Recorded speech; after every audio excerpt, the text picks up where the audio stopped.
Nawalan ng gana sa hip-hopan, buto matagal nang nalipasan. Mas okay sa kalikasan, puro lang kaginhawaan. Kayo puro na lang pasikatan, gamit ang issue nyong kabilaan. Yan ang nais kong maiwasan, yung na sana kayong pakitaan. Matagal ding di nagluto, sana'y makain ninyo. Malamang sa malamang, manghang na naman ng maihain ko. Yung may bahaw, sapaw pa sa mga bagong saing ko. Aking kinamay ang pagsulat, malamang ay panis sa'kin to.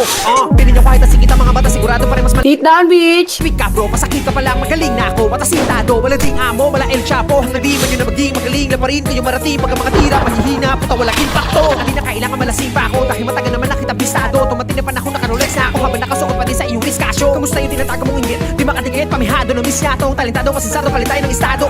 Isang big na no, mababaw ba? Alam ko, di nyo ako masasisi bro. Bakit? Pag nagmalalim ba ako, masasisid nyo? Binabase ko lang ang mga sulat ko sa mga utak nyo para mamulat ko yung talukap nyo, malaoktal mo, kakatulak mo, kakakulat to. Tagal ko hindi ginawa to. Wala pa akong balak gawin, pero dahil sa inyo, ito na yun. Sige, tuloy natin.